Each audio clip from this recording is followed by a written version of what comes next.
तो कल की क्लास में हमने प्रश्नावली 3.4 को सोल्व किया था और आज हम आगे बढ़ते हैं। आज हम पढ़ेंगे वज्र गुणन विधि के बारे में, ठीक है? तो आज के लेक्चर में हम ये देखेंगे कि वज्र गुणन विधि है क्या, है ना? और ये जो इस विधि का जो फ़ॉर्मूला है वो कहाँ से आया उसको डिराइव करेंगे, ठीक है? इसका जो फ़ॉर्मूला है ना वो अलग टाइप का आपको मैं दिखाऊँगा, तो आपको पता चलेगा कि इसका फ़ॉर्मूला आया कहाँ से है, ठीक? और उसके बाद फिर हम इसके एग्ज़ाम्पल सोल्व करेंगे, ठीक है ना? करें स्टार्ट फिर? देखो, तो सबसे पहले हेडिंग डालो आप वज्र गुणन विधि, वज्र गुणन विधि। इंग्लिश में इसको बोलते हैं क्रॉस मल्टीप्लिकेशन मेथड। वज्र का मतलब क्रॉस, गुणन का मतलब मल्टीप्लिकेशन, मल्टीप्लिकेशन और विधि को बोलते हैं इंग्लिश में मेथड, ठीक है? नाम से क्लियर हो गया, क्रॉस मल्टीप्लिकेशन मेथड। यानी इस मेथड के अंदर हमें क्रॉस मल्टीप्लाई करनी पड़ेगी, ठीक है? किसकी करनी है, कैसे करनी है, ये अभी हमें सीखना है। जैसे देखो, पिछली विधि थी विलोपन विधि। विलोपन नाम से पता चल रहा था कि किसी चीज़ को विलोप करना है, गुम करना है, कम करना है ना? इंग्लिश में बोलते हैं उसको एलिमिनेशन। उससे पहले थी प्रतिस्थापन। प्रतिस्थापन का मतलब एक स्थान से उठा करके दूसरे स्थान पर रखनी है, ठीक है ना? तो नाम से इनका मतलब पता चल जाता है कि इसमें क्या होने वाला है। तो ऐसे वज्र गुणन विधि में क्या होगा, क्रॉस मल्टीप्लाई होगी, ठीक है? तो इसकी डेरिवेशन करते हैं कि ये फॉर्मूला आया कहाँ से, जो मेथड है इसका जो फॉर्मूला है वो आया कहाँ से वो देखते हैं।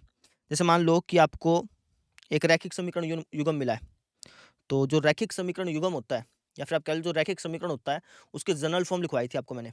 क्या होती है? ये होती है a1x plus b1y plus c1 बराबर 0। ये किसकी जनरल फॉर्म है? एक रैखिक समीकरण की, है ना? अब रैखिक समीकरण युग्म है तो इसका मतलब दो समीकरण होंगी, युग्म का मतलब जोड़ा होता है ना? तो एक तो ये समीकरण होगी, एक दूसरे समीकरण में मान लेता हूँ, वो है a2x plus b2y plus c2 बराबर 0, ठीक है ना? रैखिक समीकरण की जनरल फॉर्म होती है a x plus b y plus c, लेकिन क्योंकि युग्म है, दो इक्वेशन है, इसलिए कंफ्यूजन ना हो इसलिए मैंने a one b one c one लिखा है। ऐसे ही a two b two c two लिखा है। बात क्लियर होगी? अब मान लो मैं कह दूं यार इन दोनों को सोल्व करो, और मैं कहता हूँ कि एलिमिनेशन मेथड से कर लो। वैसे किसी भी मेथड से करके निकाल सकते हो इसका फॉर्मूला। अगर आप प्रतिस्थापन विधि से इसको सोल्व करोगे तब भी आपको ये फॉर्मूला पता चल जाएगा कि वज्र गुणन विधि का फॉर्मूला कहाँ से आया, है ना? और अगर आप विलोपन विधि से सोल्व करोगे तब भी आपको पता चल जाएगा कि वज्र गुणन विधि का फॉर्मूला कहाँ से आया। दोनों में से किसी भी तरीके से सोल्व कर सकते हो, लेकिन आसान बनाने के लिए, इस क्वेश्चन को आसानी से सोल्व कराने के लिए, इस डेरिवेशन को आसानी से समझाने के लिए मैं यहाँ पे विलोपन विधि का यूज़ कर रहा हूँ। तो विलोपन विधि में पहला स्टेप क्या होता था कि आपको या तो x के गुणांक बराबर करने होते थे। जैसे देखो x के आगे a1 लिखा है, x के आगे a2 लिखा है, तो इनके गुणांकों को बराबर करना होता था, या फिर y के गुणांक बराबर करने होते थे। ये करते थे ना पहले स्टेप में। तो हम यहाँ पर भी यही करेंगे। तो गुणांक बराबर करने के लिए मैं क्या करूँगा, इस समीकरण 1 को, ये समीकरण 1 है, ये समीकरण 2 है। तो गुणांक बराबर करने के लिए मैंने कहा था कि यार या तो दिमाग लगा लो, है ना? क्योंकि यहाँ पे तो कोई नंबर है नहीं, तो दिमाग तो लगा नहीं पाएँगे। तो फिर मैंने कहा था कि एक काम करो फिर, समीकरण 1 को, ये समीकरण 1 है ना, इस समीकरण 1 को इससे मल्टीप्लाई कर दो, और जो समीकरण 2 है, इसको इससे मल्टीप्लाई कर दो, उल्टा मल्टीप्लाई कर देते हैं। इस समीकरण की तो इससे मल्टीप्लाई कर दी, इस वाले a2 से, और इस समीकरण की a1 से मल्टीप्लाई कर दी। ऐसे बताया था मैंने। कल के लेक्चर में बताया, परसों बताया था मेरे ख्याल से, ठीक है? तो ऐसे हम इसमें करेंगे। कैसे लिखेंगे? हम लिखेंगे समीकरण 1 को किससे गुणा करूँ? a2 से, a2 से, तथा समीकरण 2 को, समीकरण 2 को, समीकरण 2 को किससे करूँ?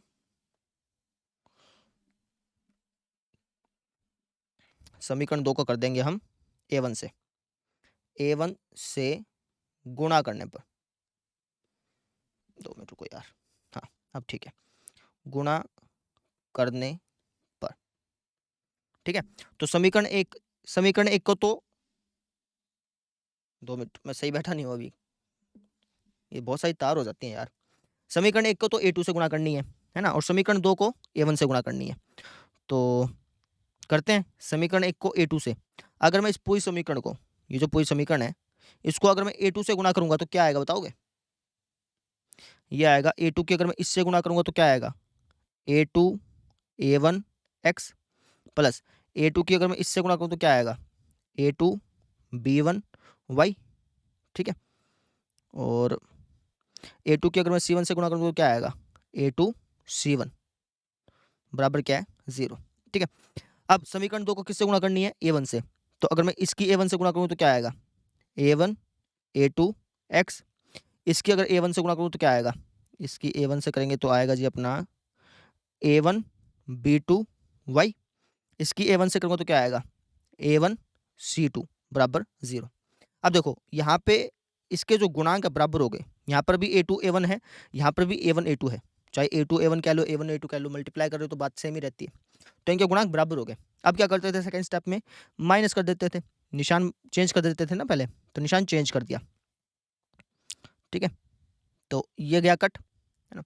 यहाँ पे क्या हो गया, यहाँ पे हो गया जी A2 B1 y minus A1 B2 y, ऐसे हो गया ना, क्योंकि हमें नंबर तो दे नहीं रखे, नंबर दिया होता तो फिर मैं घटा भी सकता था, तो नंबर नहीं दे रखे तो मैंने इसमें से ये माइनस करके ऐसे लिख दिया।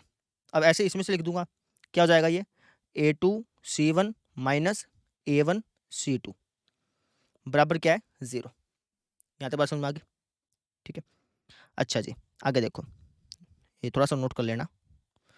तो एक काम करता हूँ, क्योंकि इन दोनों में y कॉमन है, इसमें और इसमें, तो y निकाल लेता हूँ बाहर।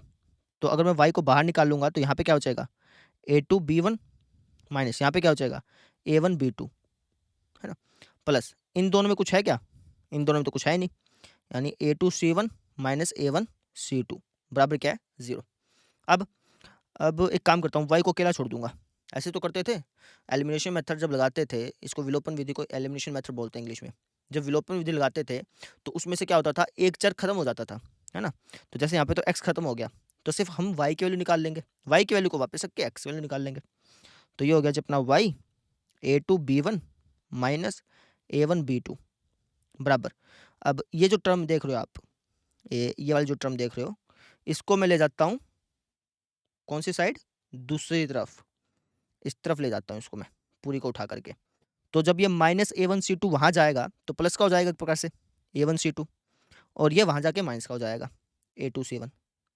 ठीक है ना, अच्छा जी, अब ये गुणा में है, ये वाली जो टर्म आप देख रहे हैं ये गुणा में है, इस तरफ जाएगी तो भाग में, यानी y की वैल्यू आ गई आपकी A1 C2 minus A2 C1, है ना, और बटे में क्या आ गया आपका ये वाला टर्म, क्या ये A2 B1 minus A1 B2।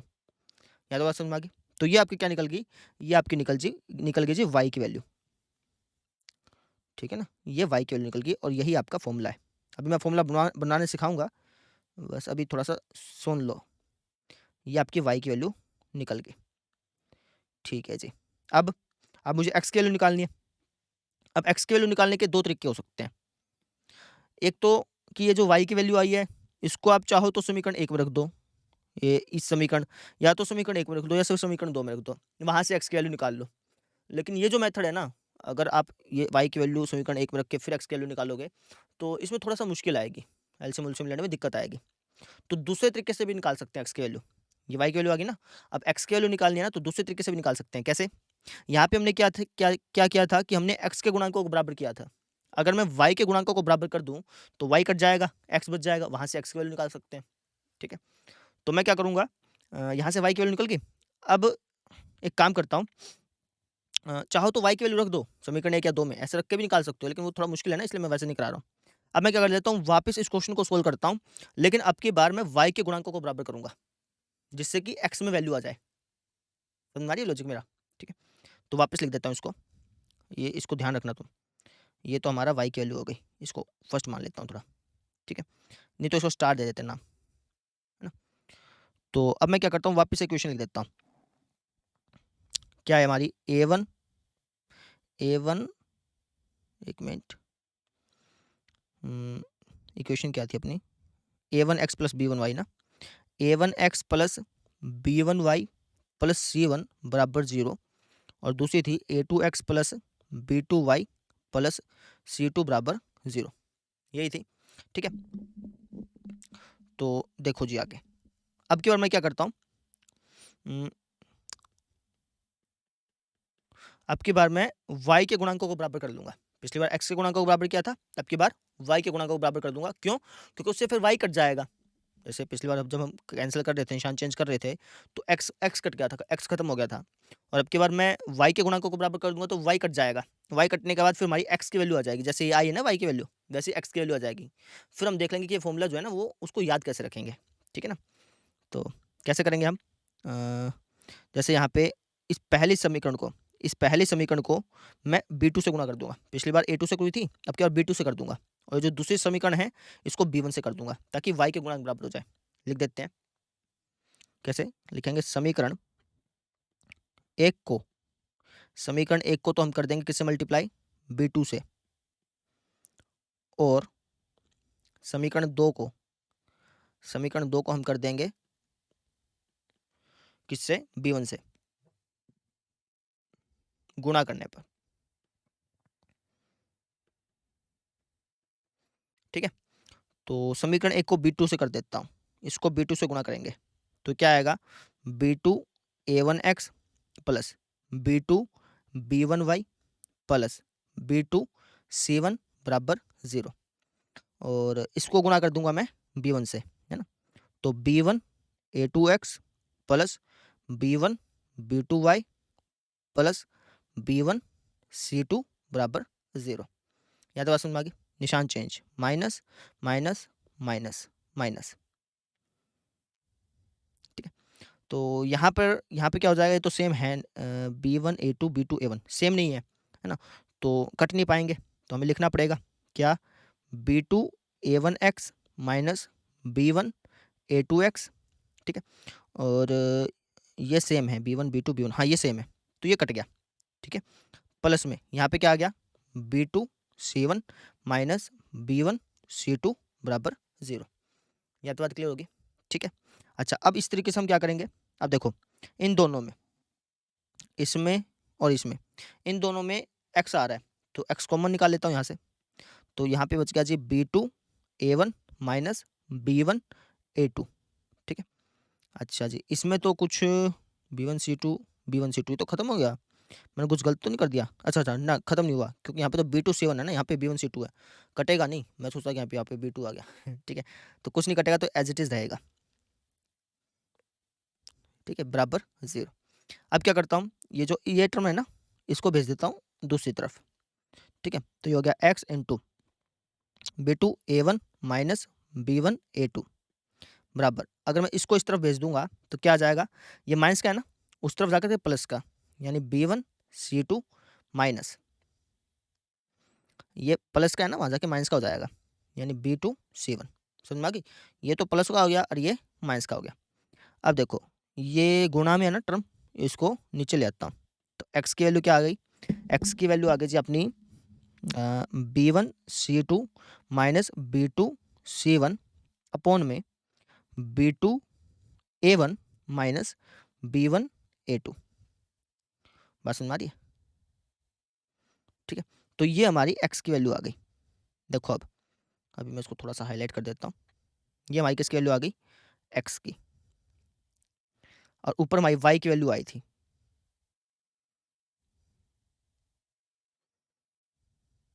ये वाई की वैल्यू कहाँ गई, ये देखो ये वाई की वैल्यू आई थी, ये वाई की वैल्यू हो गई और ये एक्स की वैल्यू हो गई, है ना। थोड़ा सा जूम आउट करके दिखा रहा हूँ आपको मैं, ताकि दोनों आपको दिख जाए। थोड़ा सा आपको धुंधला दिखेगा, लेकिन 2 मिनट देख लीजिए बस, उसके बाद आपको सही दिखने लगेगा। देखो यहाँ पे लिखा है a one C two minus a two C one, नीचे लिखा है a two B one minus a one B two, और यहाँ पे देखें तो बी वन सी टू माइनस बी टू सी वन, ठीक है। नीचे क्या लिखा है, बी टू ए वन माइनस बी वन ए टू। अच्छा, तो एक काम करते हैं ना, यहाँ पर लिखा है बी टू ए वन माइनस बी वन ए टू। देखो यहाँ पे क्या लिखा है, बी टू ए वन माइनस बी वन ए टू, ठीक है। और यहाँ पे अगर तुम देखोगे तो यहाँ पे लिखा है a two B one minus a one B two. तो यार यहाँ पे ये दोनों बराबर बराबर दिख रहे हैं ना, सेम सेम नहीं दिख रहे। देखो बी वन ए टू बी वन ए टू ए वन बी टू ए वन बी टू, दोनों सेम ही चीज़ है, लेकिन थोड़ा सा माइनस प्लस का अंतर है, क्योंकि यहाँ पे तो ए टू बी वन प्लस का है और यहाँ पे ए टू बी वन माइनस का है। तो एक काम करता हूँ ना, इन दोनों को सेम करने की कोशिश करता हूँ। अब कहेंगे सर सेम कैसे करोगे? तो सेम कर सकते हैं, क्यों नहीं कर सकते? कैसे? देखो, ध्यान से समझना, मैं थोड़ा-सा इसके अंदर चेंज ला रहा हूँ, इस y के अंदर। चाहो तो x को इस ऐसा-ऐसा बना लो, है ना? लेकिन चलो y को चेंज ला देते हैं। कैसे चेंज लाएँगे देखो, मैं ना दोनों तरफ -1 से गुणा कर देता हूँ। क्यों कर रहा हूँ? उससे नीचे वाले सेम हो जाएँगे। उससे क्या फ़ायदा होगा वो बताऊँगा आपको। पहले का देख लो। यहाँ क्या कर देता हूँ, दोनों तरफ -1 से गुणा कर देता हूँ।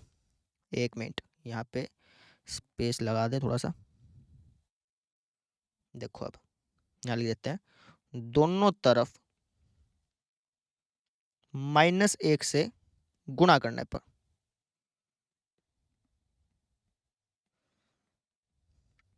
तो अगर मैं इस तरफ -1 से गुणा करूँगा तो ये तो हो जाएगा माइनस का y, है ना? और यहाँ अगर मैं -1 से गुणा करूँगा, तो माइनस या तो ऊपर कर लो या फिर नीचे कर लो। ध्यान से समझो, -1 की गुणा या तो अंश से कर लो या फिर हर से कर लो। किसी एक से करनी होती है। हम करेंगे हर से। हर से क्यों? क्योंकि फिर है ना, जब मैं हर से गुणा करूँगा ना, तो ये ऐसा-ऐसा बन जाएगा, ये ऐसा-ऐसा, सेम हो जाएँगे। ठीक है? तो करते हैं चलो। ऊपर वाले को तो हम छेड़ेंगे नहीं। ऐसा का ऐसा रख दिया, ऐसा। नीचे वाले की जो मैंने माइनस से गुणा की, क्योंकि या तो ऊपर से कर लो या नीचे से कर लो, ठीक है? जब मैंने नीचे वाले से गुणा की तो क्या हो जाएगा? ये हो जाएगा माइनस का a2b1, है ना? और जब मैं इसकी माइनस से गुणा करूँगा, -1 से, तो माइनस-माइनस प्लस हो जाएगा ना, प्लस a1b2, क्योंकि एक से एक के इससे गुणा करो तो सेम का सेम आएगा। अब देखो दोनों सेम-सेम दिख रहे हैं, कैसे? यहाँ पे a2b1 माइनस का है, यहाँ पे भी a2b1 माइनस का है, यहाँ पे a1b2 प्लस का है, यहाँ पे भी a1b2 प्लस का है। इसलिए मैंने करा, है ना? इसको थोड़ा प्रॉपर वे में लिख देता हूँ। थोड़ा-सा और स्पेस चाहिएगा मुझे। 1 मिनट। हाँ, अब ठीक है। थोड़ा-सा अलग डार्क पेन में लिख देते हैं। तो माइनस का y बराबर आ गया a1c2 माइनस a2c1 अपॉन में यहाँ पर a1b2 को पहले लिख देता हूँ और इसको बाद में लिख देता हूँ। अब देखो दोनों सेम-सेम नहीं हो गए? देखो यहाँ पे a1b2, a1b2, a2b1, a2b1 इसके अकॉर्डिंग बना देता हूँ। a1b2 को b2 a1 लिख देता हूँ, ताकि थोड़ा-सा सही बिल्कुल डिट्टो दिखने लग जाए, है ना? और a2b1 को b1 a2 लिख देता हूँ, बात तो एक ही है। तो थोड़ा फ़ॉर्मूला देखने में अच्छा लगेगा, है ना? देखो जितने भी फ़ॉर्मूले तैयार किए जाते हैं ना, वो जानबूझ के ऐसे तैयार किए जाते हैं ताकि उनको याद रखना आसान हो जाए, ठीक है? वैसे तो फ़ॉर्मूला ये भी था, y को निकालने का ये भी फ़ॉर्मूला था और y को निकालने का ये भी फ़ॉर्मूला है, y को निकालने का ये भी फ़ॉर्मूला है। लेकिन हम ऐसा बनाने की कोशिश कर रहे हैं ताकि फ़ॉर्मूला याद रखने में आसान हो जाए, ठीक है? बात समझ में आ रही है? तो अब देखो, अब ये जो वैल्यू बनी है ना, ये किसकी वैल्यू है?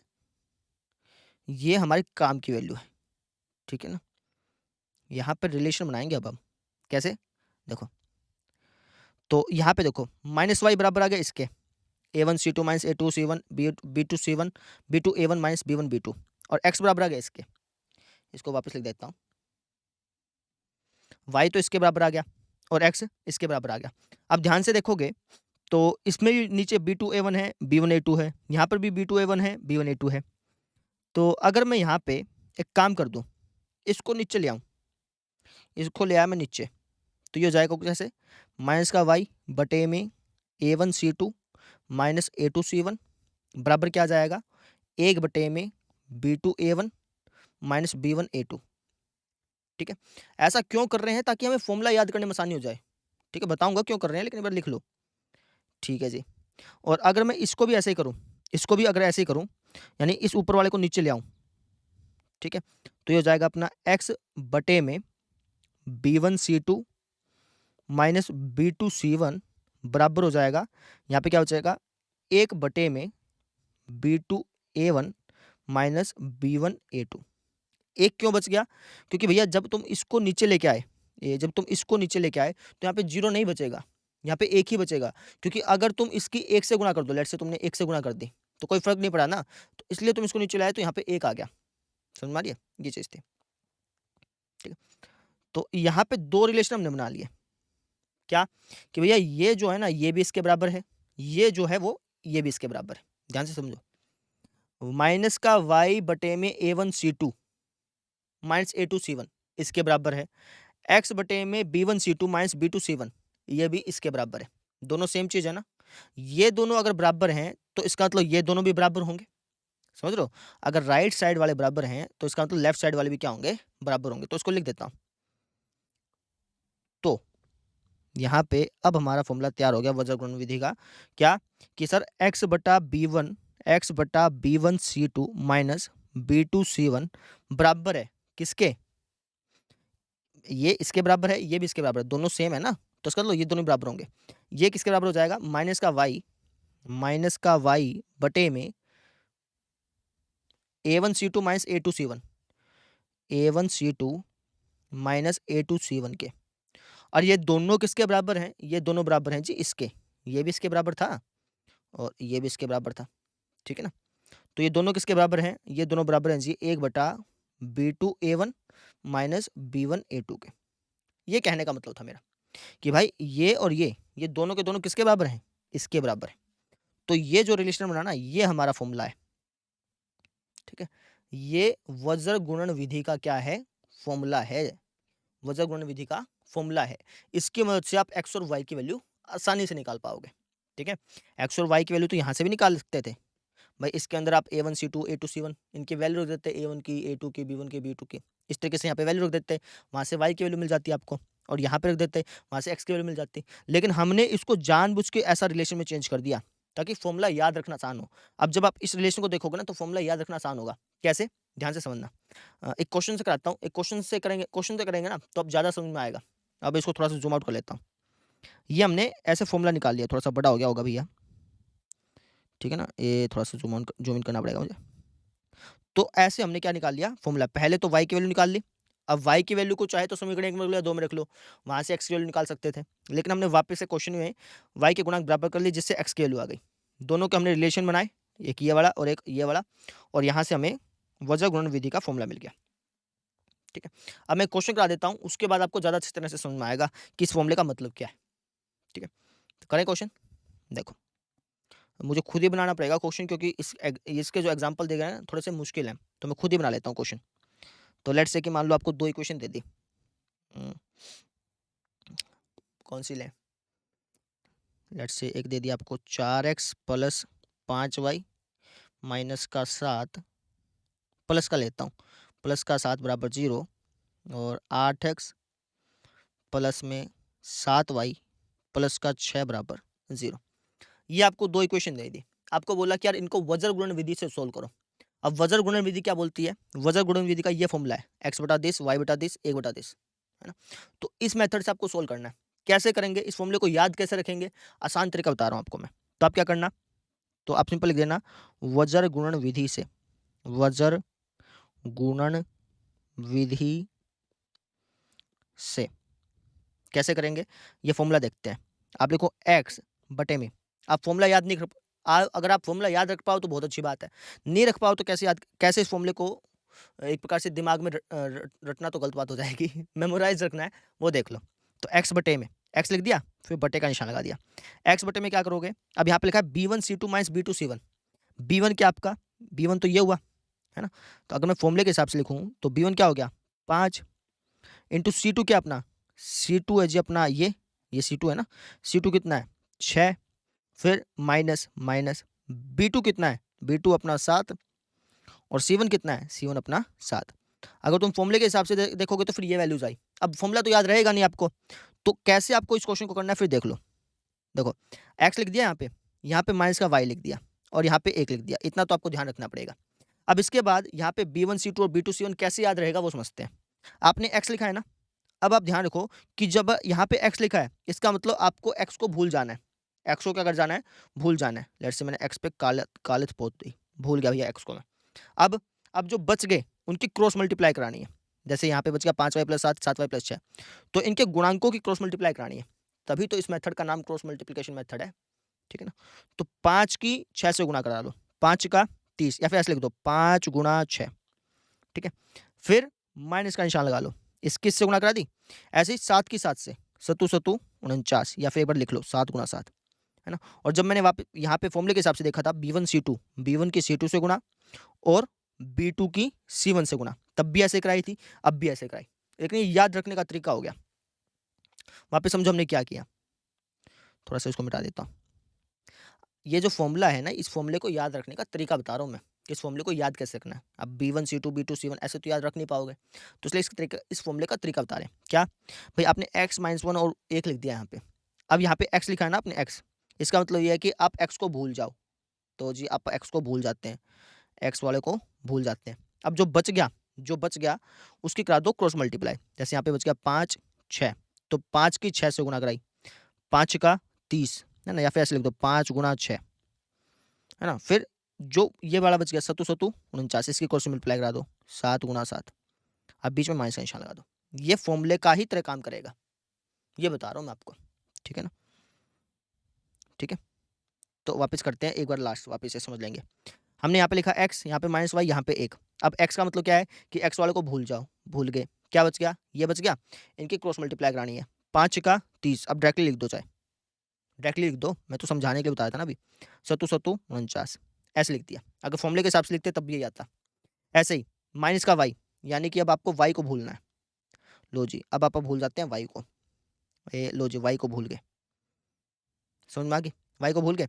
अब जो बच गया इनकी क्रॉस मल्टीप्लाई, जैसे 4 6, 4 6 24। ध्यान रखिएगा ऊपर से नीचे आना है पहले। अब कहेंगे ऐसा क्यों, क्योंकि फॉर्मूले के हिसाब से चलना है ना हमने। ये फॉर्मूला तो हमें पता चल गया कि कहाँ से आया। अब तो हम ये देख रहे हैं कि ये फॉर्मूला याद कैसे रखना है ना, क्योंकि बार बार ये फॉर्मूला लिखूंगा तब तो फिर क्वेश्चन करने में बहुत टाइम लग जाएगा। ठीक है, तो इसलिए हम याद करने के लिए हम कह रहे हैं। तो 4 की 6 से गुणा, 4 का 24, 8 की 7 से गुणा, 8 7 56, ऐसे बीच में माइनस का निशान। ठीक है, अच्छा अब क्या करना है, अब आगे यहाँ पे एक मैंने अंक आ गया ना, तो अब अंकों को भूल जाओ। ये लो जी, अंकों को भूल गए। जो बच गया उसकी क्रॉस मल्टीप्लाई कर लो। ये बच गया इनकी क्रॉस मल्टीप्लाई, 4 7 28 है ना, और 8 पंजा 40, बीच में किसका निशान, माइनस का निशान। चाहे तुम ये रख के देख लेते तब भी यही आता, करके देख लो। B2 A1 B2 B2 B2 तुमने गलत ले लिया ना, ये थोड़ी है B2, ये तो B1 है। B2 A1 इसकी मल्टीप्लाई 4 की 7 से कर लो या 7 की 4 से कर लो, बात तो एक ही है ना।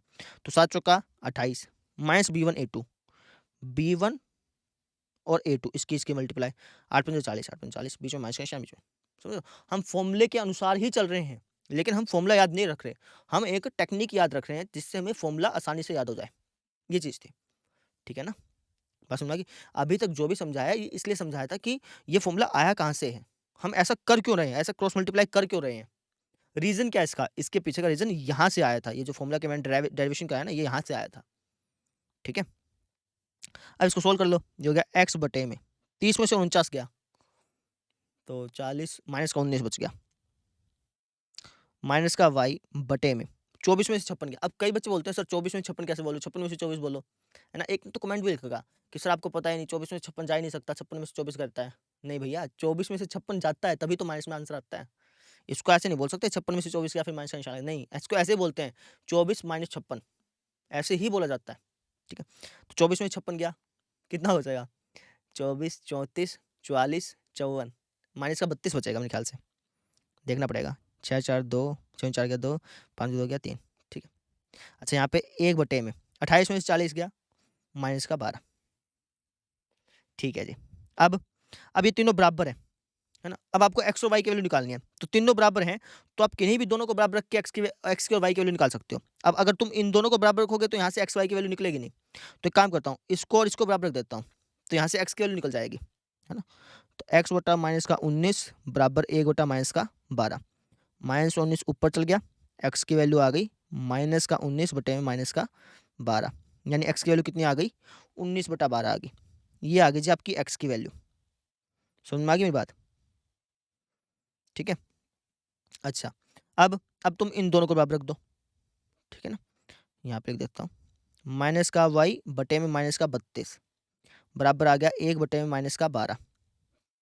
ये बात है, माइनस माइनस कट गया, 32 को ऊपर भेज दिया, वाई की वैल्यू आ गई 32 बटे में माइनस का 12, ये आ गई। अब इसको सोल्व करना चाहो तो सोल्व कर लो, ये वाई की वैल्यू आ गई और ये एक्स की वैल्यू आ गई। तो इस तरीके से हम वज्र गुणन विधि से सोल्व करते हैं।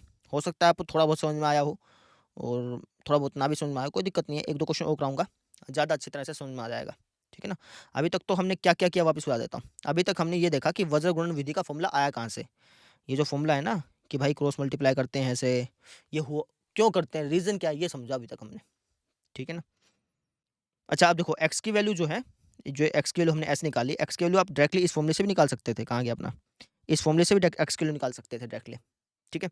और इस फॉर्मूले से वाई की वैल्यू निकाल सकते हैं डायरेक्टली, कोई दिक्कत नहीं आती। लेकिन ये फॉर्मूले याद नहीं रह पाते। कई बार हो जाता है कि फॉर्मूले याद रह जाते हैं, कई बार नहीं हो पाता।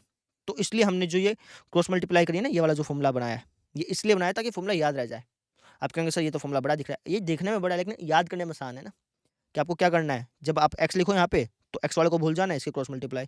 जब वाई लिखो तो वाई वाले को भूल जाना है, इसके क्रॉस मल्टीप्लाई, ऐसे। तो ये फॉर्मूले को आसान बनाने के लिए हमने यहाँ पे क्रॉस मल्टीप्लाई करी है, ठीक है? फॉर्मूला तो आपका ये था बस कि भैया वाई की वैल्यू ये आएगी हमेशा, ये आएगी, ये ले लो चाहे ये ले लो, कोई से ले लो, और एक्स की वैल्यू ये आएगी। फॉर्मूला तो ये था, लेकिन याद करने के लिए हमने इसको ऐसा ऐसा बनाया। बस में आगे एक क्वेश्चन करते हैं, उसका ज़्यादा अच्छी तरह से आपको क्लियरिटी आ जाएगी। देखो जी, थोड़ा सा ठीक होके बैठ जाता हूँ। अब देखो जी आप, एक क्वेश्चन और अपनी मर्जी से बना लेते हैं। Let's say 5x plus 6y बराबर, हाँ थोड़ा सा अलग बनाता हूँ, थोड़ा सा अलग, बराबर 7। और एक है 3x प्लस 4y बराबर 2। ऐसा बना लिया मैंने, ठीक है? अब मैंने कहा कि यार इस रैखिक समीकरण युग्म को वज्र गुणन विधि से करो। करने को तो प्रतिस्थापन से भी कर सकते हो, विलोपन से भी कर सकते हो, लेकिन क्वेश्चन में अगर बोलते हैं कि वज्र गुणन से करो, तो वज्र गुणन से कैसे किया जाता है वो समझते हैं, ठीक है? तो पहला स्टेप तो ये होता है कि आपको है ना राइट साइड में जीरो रखना है, ठीक है? यानी जो भी यहाँ पे साइड में ना, यहाँ पे जीरो होना चाहिए। कैसे लाओगे? इसको इस तरफ ले आओ, इसको इस तरफ ले आओ। अब आप कहेंगे सर क्यों इसको राइट साइड में जीरो क्यों रखना है? रीजन क्या है इसके पीछे? रीजन ये है कि जो हमने फॉर्मूला बनाया है ना, थोड़ा सा कैमरा हिल गया,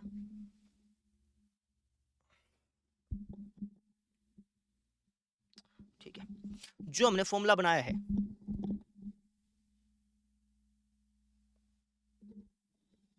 अब ठीक है, तो जो हमने फॉर्मूला बनाया है ना, जो हमने फॉर्मूला बनाया है उसके अंदर हमने क्या किया था, उसके अंदर हमने है ना इसको यहाँ पे रखा था, राइट साइड में जीरो था उसके अंदर, ठीक है?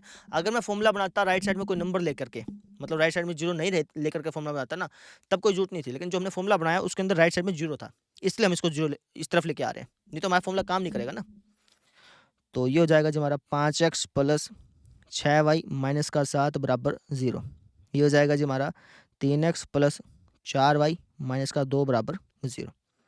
इसको समीकरण 1 मान लिया, इसको समीकरण 2 मान लिया, ठीक है?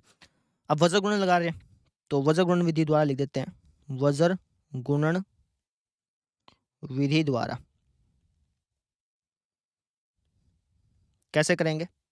आपको यहाँ पे लिखना है एक्स वाई माइनस वाई, ध्यान रखिएगा, क्योंकि जब हम फॉर्मूला बना रहे थे तो वहाँ पे वाई था, लेकिन मैंने इसको जानबूझ के माइनस वाई रखा था ताकि फॉर्मूला याद रखने में आसान हो, है ना? और यहाँ पे 1 ऐसे था, ठीक है? अब यहाँ पे बटे का निशान लगाओ, बटे का निशान लगाओ, बटे का निशान लगाओ, और ये बराबर थे। अब क्या करना है, यहाँ पे एक्स लिखा है, इसका मतलब एक्स को भूल जाओ, है ना? और जो बच गया उसकी क्रॉस मल्टीप्लाई करा दो। तो 6 की माइनस 2 से गुणा, 6 की माइनस 2 से गुणा करोगे तो क्या आएगा? माइनस का 12। और जी 6 की माइनस 2 से कर दी, 7 की माइनस 4 से गुणा, 7 चौका 28, माइनस का 28 आएगा, ठीक है? बीच में माइनस का निशान जो लगाना, तो ऐसे ब्रैकेट लगा देता हूँ, 2 निशान इकट्ठे आ गए थे, बस समझ में आ गया? ऐसे ही अब तुम्हें क्या करना है, अब चूंकि अब ये y आ गया तो इसका मतलब y को भूल जाओ, है ना? जो बच गया उसकी क्रॉस मल्टीप्लाई करा दो। तो 5 की माइनस 2 से गुणा, 5 की माइनस 2 से गुणा तो माइनस का 10, माइनस 7 की 3 से गुणा, माइनस का 21, बीच में किसका निशान? माइनस का। ध्यान है कि नहीं है? फॉर्मूला भी तो यही था। कहाँ गया अपना फॉर्मूला? ये रहा, बीच में माइनस का निशान था, ठीक है ना? अच्छा जी, अब आ गया अंक, यानी अब तुम अंक को भूल जाओ, अंक को भूल जाते हैं जी, जैसा आप कहें महाराज। तो अंक को भूल गया, ठीक है? जो बच गया उसकी क्रॉस मल्टीप्लाई, तो 5 की 4 से, 5 चौका 20, है ना? 6 की 3 से, 6 तिया 18, बीच में माइनस का निशान। आराम से करना, कोई जल्दबाजी मत करना इसमें, इसमें माइनस प्लस की बहुत गलती हो जाती है ना, इसलिए। तो ये हो गया जी आपका x बटे में माइनस का 12, माइनस माइनस प्लस का 28 बराबर माइनस का y बटे में माइनस का 10, माइनस माइनस प्लस का 21 बराबर 1 बटे में 20 में से 18 गया 2। या तो समझ में आ गया, ठीक है? अच्छा, अब वो सोल्व कर लेते हैं। x बटे में 28 में से 12 गया 6, से क्या 16 बटे में, सॉरी बराबर में माइनस का y, 21 में से 10 गया 11। हाँ ठीक है, बराबर 1/2। अब तुम इन दोनों को बराबर रख लो। तो जब मैं इन दोनों को बराबर रखूंगा तो x/16 बराबर आ जाएगा 1/2 के। यहाँ से x की वैल्यू आ गई 16/2, कट के आ गया जी 8, यानी x की वैल्यू 8 हो गई। अब ऐसे ही इन दोनों को बराबर रख लो। माइनस का y बटे में 11 बराबर 1/2। क्रॉस मल्टीप्लाई कर लो, या फिर 11 को उस तरफ भेज दो। क्रॉस मल्टीप्लाई करोगे तब भी यही आएगा ना। तो माइनस का y बराबर आ गया 11/2। ये तो माइनस का y आया। अब मैं पूछूं कि y की वैल्यू बता दो, तो y की वैल्यू हो गई माइनस का 11/2। तो ये हमारा आंसर आ गया। आंसर चेक भी कर लेते हैं कैसे। x और y की वैल्यू इसके अंदर रख देता हूँ। अब देखो -11/2 यानी कि 5.5 हो गया। 11 का 5.5 होता है ना। तो y की वैल्यू 5.5 है, माइनस का x की वैल्यू 8 है। रख के देखता हूँ। 8 पंजा 40 माइनस 5.5 छिका 5 का 30 और आधा छिका 3 33। तो ये 7 ही आएगा। यहाँ पे रख के देखते हैं। 8 या 24 माइनस वो कितना 5.5 था ना। 5.5 चौका कितना हो गया 5 चौका 20, आधा चौका 2। भाई आधा की 4 बार गुना करोगे, आधा आधा आधा आधा 2 हो गया ना। तो 22 हो गया ये 2, यानी हमारा आंसर बिल्कुल करेक्ट है। ऐसे करना है। बस समझ आ गई। 1-2 क्वेश्चन और कराता हूँ ताकि प्रैक्टिस अच्छी हो जाए। उसके बाद आपको क्वेश्चन दे दूंगा, आप खुद ब खुद कर लीजिएगा उसको। ठीक है, तो एक क्वेश्चन और फिर लीजिए, उसके बाद प्रैक्टिस अच्छी हो जाएगी ना। नहीं तो आप एग्जाम्पल तो आज नहीं करा रहा हूँ, चलो छोटा एग्जाम्पल नहीं कराते हैं आज, आपको सिर्फ प्रैक्टिस करा देता हूँ। ठीक है ना, एग्जाम्पल खुद ब खुद कर लेना, हो जाएंगे, आसान आएगा, कोई दिक्कत नहीं आएगी। और नहीं आते तो फिर बता देना कमेंट में। आज से आपको प्रैक्टिस करा देते हैं वज्र गुणन विधि की, कि वज्र गुणन विधि से कैसे क्वेश्चन सोल्व किए जाते हैं। अच्छा, अब कहीं अब ये जो वज्र गुणन विधि है ना, अब आपका ये सवाल हो सकता है कि सर वज्र गुणन विधि थोड़ी सी हार्ड लगती है, लेकिन सबसे आसान विधि है ये। अभी आपको थोड़ी सी हार्ड लग रही है, लेकिन 11th क्लास में वज्र गुणन विधि का यूज़ होता है। पर चैप्टर का नाम क्या था उसका, एपी में, मेरे ख्याल से एपी में यूज़ होता है, अर्थमेटिक प्रोग्रेशन के अंदर यूज़ होता है। यार मैं थोड़ा सा भूल गया, चैप्टर का नाम तो था, उसके अंदर वज्र गुणन विधि का यूज़ होता है, और वहाँ पे सबसे आसान लगती है ये विधि। ठीक है ना, देखो जी एक क्वेश्चन करा लेते हैं। लेट से 5x, थोड़ा सा मुश्किल लेता हूँ, माइनस का 7y बराबर 8। 2x माइनस का 9y बराबर 3, ये ले लिया। अब मैंने कह दिया कि यार इसको वज्र गुणन विधि से सोल्व करो। पहला स्टेप क्या बताया कि तुम्हें राइट साइड में 0 रखना है। तो तुम क्या लिखोगे, 5x माइनस का 7y माइनस का 8 बराबर 0, और यहाँ पे 2x माइनस का 9y माइनस का 3 बराबर 0। अब वही वज्र गुणन विधि द्वारा, वज्र गुणन विधि द्वारा कैसे, यहाँ पे लिखोगे x, यहाँ पे माइनस का y, यहाँ पे 1, है ना, बराबर का निशान लगा दोगे। अब x का क्या मतलब है कि x वाले को भूल जाओ, भूल गए जी हम तो। अब अभी जो बच गया इसकी क्रॉस मल्टीप्लाई, गुणांकों की, माइनस के 7 की माइनस के 3 से, ध्यान है ना, निशान साथ में ले लेना। -7 इंटू -3 कितना हो गया, 7 या 21, है ना। -7 की -3 से करो तो माइनस माइनस तो प्लस हो गया ना, 7 या 21 हो गया। ऐसे ही -8 की -9 से मल्टीप्लाई, ठीक है, पहले इसकी इससे होती है फिर इसकी इससे होती है। चाहे ऐसे कर लो, चाहे -9 की -8 से कर लो, चाहे -8 की -9 से, वो तो कोई दिक्कत नहीं है, लेकिन पहले ऊपर से नीचे फिर नीचे से ऊपर ऐसे करना होता है। ठीक है, -9 की -8 से करोगे तो 8 9 72, माइनस माइनस प्लस हो गया, ये हो गया। अब बीच में माइनस का निशान। ठीक है, अब ऐसे ही ये तो हो गया जी। अब वाई की बात आई, तो वाई का क्या मतलब है कि वाई वाले को भूल जाओ। ठीक है जी, भूल जाते हैं। वो थोड़ा साफ कर दें इसको, पूरा ही साफ हो गया। यहाँ पे क्या लिखा था मैंने, 9 लिखा था ना, 9 वाई था। चलो जी, कोई गलती तो नहीं है, ठीक है जी, है ना। अब वाई का क्या मतलब है कि वाई वाले को भूल जाओ, भूल जाते हैं, भूल गए वाई वाले को। जो बच गया इनके कर दो क्रॉस मल्टीप्लाई, यानी 5 की -3 से माइनस का 15, और 2 की -8 से माइनस का 16, ये हो गया। और बीच में माइनस का निशान, दो निशान इकट्ठे आ गए तो ब्रैकेट लगा दी, समझ में आ गई। अब थोड़ा हार्ड लिया मैंने जानबूझ के। अब एक आ गया, एक मैंने अंक, अब अंकों को भूल जाओ, ये चीज़ थी। तो ठीक है जी, भूल जाते हैं, अंकों को भूल जाते हैं अब की बार। लो, जो बच गया इनकी क्रॉस मल्टीप्लाई, कैसे, 5 की -9 से माइनस का 45, और -7 की 2 से, चाहे 2 की -7 से कर लो, बात तो एक ही है। माइनस का 14, बीच में माइनस का निशान, तो 2 निशान इकट्ठे आ गए तो ब्रैकेट लगा दी। लॉजिक समझ में आया? अब देखो जी आगे, तो ये हो गया जी x बटा 21 में से 72 गया, तो 2 में से 1 गया 1, 7 में 2 गया 5, -51 हो गया। ठीक है, माइनस का y, ये क्या हो गया, माइनस का 15 प्लस का 16, समझ रहे हो, माइनस माइनस प्लस हो गया ना, माइनस का 15 प्लस का 16, तो 1 हो गया यहाँ पे 1 बटे में माइनस का 45 माइनस माइनस प्लस का 14। ठीक है, तो माइनस का 45 प्लस का 14 कितना हो गया, 5 में 4 गया 1, 4 में से 1 गया 3, -31 हो गया। ठीक है, हो सकता है कुछ मिस्टेक होगी, उससे देख लेना ध्यान से, तो इसको उठा करके यहाँ लिख देता हूँ। ठीक है, अब आगे सॉल्व करते हैं, इन दोनों को बराबर रख लेता हूँ, तो x की वैल्यू आ जाएगी अपनी, ये करके देखना पड़ेगा, -51 ऊपर चल गया, x की वैल्यू आ गई माइनस का 51 माइनस का 31, तो x की वैल्यू आ गई जी 51 बटा 31। ऐसे अब इन दोनों को बराबर रख लूँगा, इसको और इसको, है ना, तो ये हो गया जी माइनस का y बटा 1 बराबर 1 बटा माइनस का 31, है ना, तो एक को उस तरफ भेजोगे तो कोई फ़र्क नहीं पड़ेगा, माइनस का y बराबर 1 बटा माइनस का 31। अब माइनस से माइनस कट जाएगा, क्योंकि चाहे तुम इसको नीचे रख लो, इसको ऐसे लिख सकते हो ना, ऐसे भी तो लिख सकते हो। ठीक है, तो माइनस से माइनस कट गया, y की वैल्यू कितनी आ गई 1 बटा 31, ये x और y की वैल्यू हो गई। आंसर चेक करना हो तो इसके अंदर रख के देख लो, सही बैठेगा, एक बार रख के देख लेना, आंसर ये आएगा। ठीक है, रख के दिखाऊँ, 51 बटा 31 1 बटा 31 है ना, तो अगर मैं इसके अंदर रखूँ तो 5 गुणा 51 बटा 31 माइनस 7 गुणा 1 बटा 31।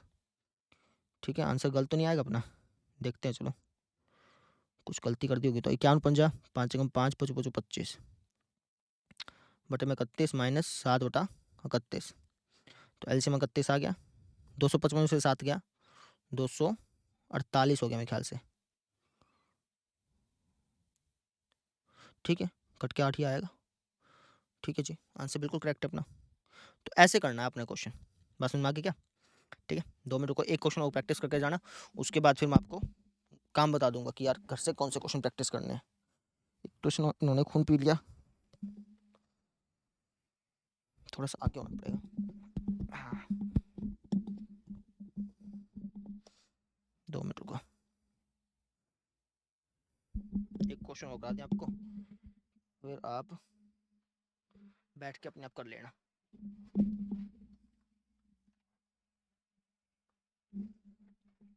बस 2 मिनट बैठ जाओ अच्छी तरह से। हेलो, चलो ठीक है जी, ये नया सेटअप है, तो नए सेटअप में है ना, करने में स्टार्टिंग में थोड़ी थोड़ी दिक्कत आती ही है। अब देखो जी एक और क्वेश्चन, उसके बाद फिर आपको काम बता देंगे कि आपको क्या करना है। तो एक क्वेश्चन हम बना लेते हैं अपनी मर्जी से। ठीक है, तो लेट्स से कि क्वेश्चन हमारे पास है 4x प्लस 5y बराबर 7 और 5x प्लस 8y बराबर 9। ये आपको रैखिक समीकरण युग्म दिया हुआ है, आपको इसको सोल्व करना है। तो वीडियो करो पॉज, खुद ब खुद ट्राई करो, उसके बाद फिर आंसर मैच कर लेना, प्रैक्टिस हो जाएगी आपकी। तो इसको लिख देता हूँ ऐसे, पहला स्टेप तो यही था।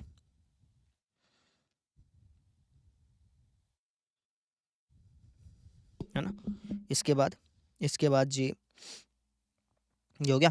इसके बाद आपने वज्र गुणन विधि द्वारा ऐसा लिखना।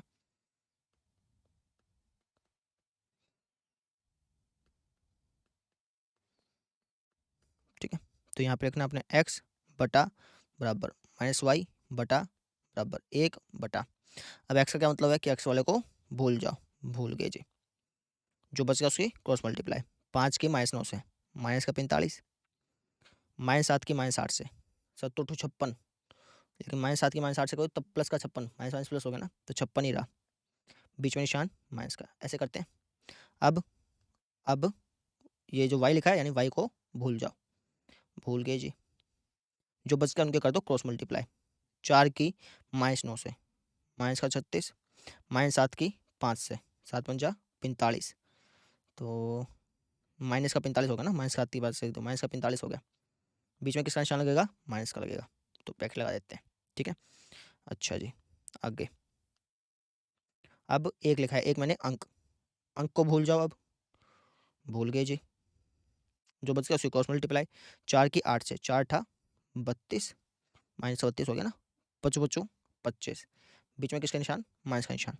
सोल्व करो, एक्स बटे में माइनस का 45, माइनस का 56, 4 5 11, एक आंसर ऊपर, 5 4 9 और एक 10, माइनस का 101 आ गया। ठीक है, बराबर माइनस का वाई बटे में माइनस का 36 प्लस का 45 हो गया, बराबर 1 बटे में यहाँ पे माइनस का 32, माइनस का 25, माइनस माइनस प्लस, निशान माइनस का रहेगा। 5 और 2 7, 3 और 2 5। ठीक है, हाँ जी आगे देखो। तो अब इन दोनों को बराबर रख देता हूँ। तो बराबर रखने से पहले एक काम करता हूँ, इसको भी और सोल्व कर ही लेता हूँ ताकि दिक्कत ना आए। एक्स बटा माइनस 101 बराबर माइनस का वाई बटे में यहाँ पे माइनस का 36 प्लस का 45, तो 9 हो गया ना मेरे ख्याल से, हाँ, बराबर 1 बटा माइनस का 57। अब इन दोनों को बराबर रख लेते हैं जैसे मैंने पहले कहा था। तो एक्स की वैल्यू यहाँ पे आ जाएगी, फिर 101 वहाँ चल जाएगा ना, 101 बटा 57, माइनस से माइनस कट जाएगा। ठीक है, और अब इन दोनों को बराबर रख लियो, तो यहाँ से फिर y की वैल्यू आ जाएगी अपनी, माइनस वाई की वैल्यू आ जाएगी 9 बटा माइनस का 57, माइनस से माइनस कट गया, y की वैल्यू आ गई 9 बटा 57।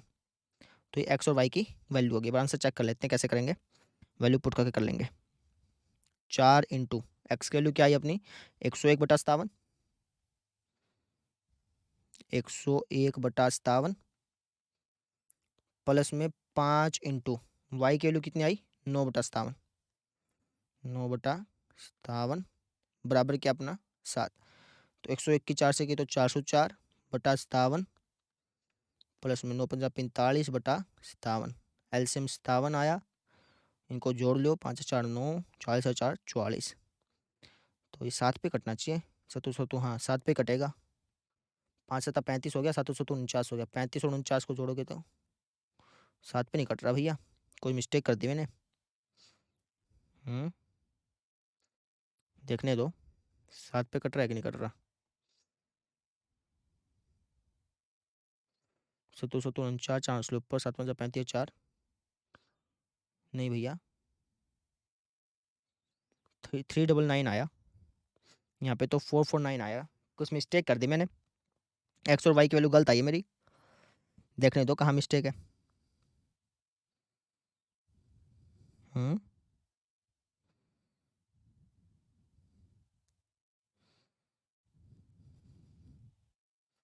कुछ मिस्टेक हो गई है, तो 7 को इस तरफ ले आया, 9 को इस तरफ ले आया। ठीक है, अब तो वजर गुणन लगाया, एक्स लिखा 5 निम 45, 8 सौ 56, बीच में माइनस का निशान, वाई लिखा तो 4 निमा 36, 7 पंजा 35, ओ हो यहाँ गलती हो गई भैया, यहाँ पे गलती हो गई, तो यहाँ पे बचेगा अपना माइनस का 36 प्लस का 35, माइनस का 1, हाँ, तो वाई की वैल्यू आ जाएगी अपनी, माइनस से माइनस कट गया, 1 बटा माइनस का 57 ये आएगी, यहाँ पे मिस्टेक हो गई, तो इसलिए मिस्टेक का थोड़ा ध्यान रखना है ना, इसमें मिस्टेक जल्दी हो जाती है। चलो अब देखते हैं आंसर मैच करके। तो वाई की वैल्यू 1 बटा 57 है ना, प्लस का, हाँ, तो 1 बटा 57 आएगी वाई की वैल्यू।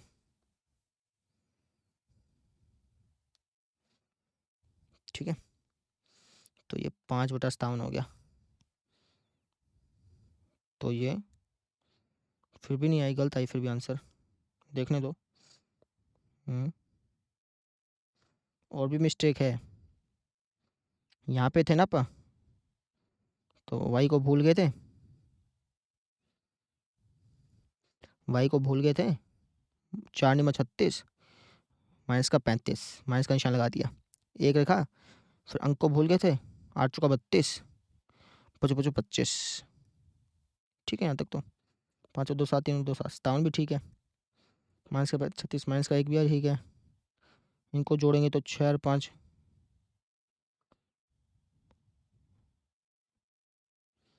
5 निम 45, 856, ये ठीक है भैया, 4 9 36।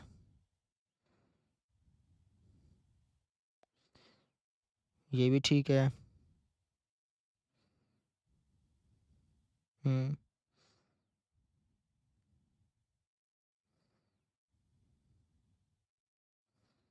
ये भी ठीक है।